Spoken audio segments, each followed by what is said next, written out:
My sister and her husband were sent to prison at the start of this year, and sadly won't be released for a few years. That left me to look after their 15-year-old daughter Amy. I was perfectly happy to do this, but as most of their wealth was seized for being ill-gotten, it's meant that I've been having to care for her out of my own pocket. Once again, this doesn't bother me, but it's meant massive life changes for the kid. Firstly, they sent her to a private school. I can't afford anywhere near those fees, so I had to transfer her to a local school. She was upset at this at first, but she quickly made friends and is excelling academically, so this isn't a huge problem. She's been off school for the last few months anyway due to the situation. A bigger problem is clothing. Like my sister Amy loves fashion and designer stuff. She's still got a lot of stuff that her parents got her, but she's always on the lookout for new clothes. Unfortunately, I can't afford anywhere near the sort of stuff she likes. And I also have 2 children of my own whose clothing I have to pay for. I have told my sister this, but she insists I should make allowances because her daughter is going through a tough time. Amy also really doesn't get along with my daughter Hannah, who is 11. She bullies her, calls her stupid and ugly, tells her none of her friends really like her, etc. She has made her cry on many occasions and often continues to taunt Hannah while she cries. Yesterday I caught Amy trying to buy a dress costing over $1,000 with my card. I was fuming and had a long conversation with her. She cried and sobbed that she just wanted one nice thing. My sister called from the prison, and Amy cried over the phone that she hates here and I treat her unfairly. I spoke to my sister afterwards and she begged me to go easy on her daughter because she's still adjusting. I put food on this kid's plate. I buy her whatever clothes I can afford, even if they aren't to her taste. I take her to visit her parents as much as possible. They're held in different facilities. And I do all of that on top of working and looking after my own children. I told my sister that I was willing to look after her daughter for as long as she needs. But if anything like the card incident happens again, or if she continues to pick on my daughter, there will be serious consequences for her. My sister wanted to argue, but they get limited time on the prison phone. I think what I'm doing is right. I get that the kid is going through a tough time, and I'm doing everything I can to be there for her. But I can't just tolerate bad behavior or bullying, and I can't afford to pay for her expensive clothing. The fact that she's struggling to deal with what happened to her parents doesn't change that. Me and my daughter, Anya, are from India. Our native language is Hindi. She's 11 years old now. Her father died when she was 5 and I immigrated to States because everyone was trying to get me remarried to a 60-year-old sleazebag. Because, oh no, however will a woman live or raise a child alone? I started dating my now husband when Anya was 6. He had a 5-year-old son, Ben, 50% custody. Me, Anya, Ben, husband and Ben's mom get along really well. The kids were very well adjusted and they were genuinely happy when we got married. Whenever tensions arose, we dealt with them patiently. Let's just say after walking through the minefield of Indian family / drama, diffusing these toy bombs were very easy. Anya has a habit of talking in Hindi when she gets really excited. Sometimes, while talking to me, she starts talking in Hindi without even realizing it. This wasn't a problem. If she does that while others are around, I would remind her and she would revert back to English. Few months ago, Ben's mom passed away and he came to live with us full time. He has a room already and we put Ben into therapy immediately. A week ago, Ben walked in when me and Anya were cooking and we were talking in Hindi and he started crying. He told me he is feeling bad that he can't understand what we are saying. I hugged him and consoled him and assured him that we didn't do it to exclude him purposefully. And then Anya started crying and apologized. The whole thing was just heartbreaking. Since then, Anya has been making conscious efforts to talk only in English and I can tell that it puts Ben at ease. Yesterday, however, she was frustrated and started lamenting about schoolwork in Hindi to me. Me and Anya were in the living room and Ben and husband were in the kitchen and they heard it. Later that night, my husband told me how he thinks we must start thinking about giving punishments whenever she speaks in Hindi unconsciously until Ben starts feeling better. I was horrified at this suggestion. I have never pulled the "she is my daughter, not yours" card. But this is the hill I am willing to die on and use that card if necessary. Whether he likes it or not, it's her first language.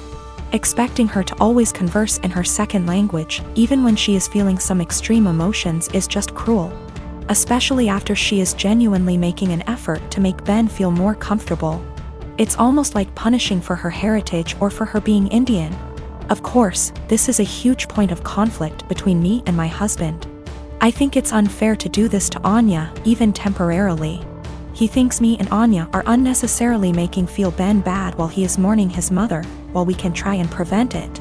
Both of us are conflicted here. I am the oldest daughter of 4 children. I'm currently 25, second oldest is 23, third is 20, and youngest is 18. When I was 8 years old, my mom had an affair with a family friend. I, being the oldest, has remembered most of it, and my younger siblings only remember growing up with our parents co-parenting. This has put a strain on my mother's and I's relationship. She cheated on my father, who was battling cancer. She didn't even try to keep it a secret from the kids.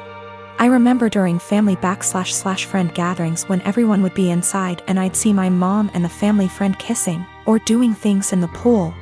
As a kid I didn't understand, but as I got older I realized what she was doing in front of us, and I feel sick. People ended up catching on to their affair years later, and my mom left my dad and started a new relationship with this family friend. They split up shortly after that because he cheated on my mother. I've confronted her about this after my dad passed, and we all went to see a family therapist. This was roughly 3 years ago. My mom has since remarried to an incredible man, but recently she was out and bumped into this man from her past.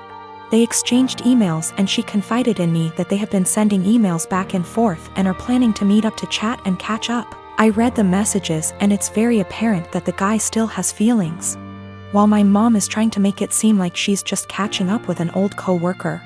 But I know my mother, and I know she is still slightly infatuated with this man, and flattered that he still wants her. I mean, it's been years, why else would you want to catch up? My new stepdad knows about her past, and while he doesn't agree with it, it's been years, he wasn't in her life yet. She asked me what I thought about her meeting up with him, and said something along the lines of needing closure. She asked for my honest opinion about the matter, and I told her, to be honest Mom, you dealing with this guy in the past ruined yours and Daddy's marriage, and you guys had 4 kids. Why you think it wouldn't ruin this one, but why don't you stop being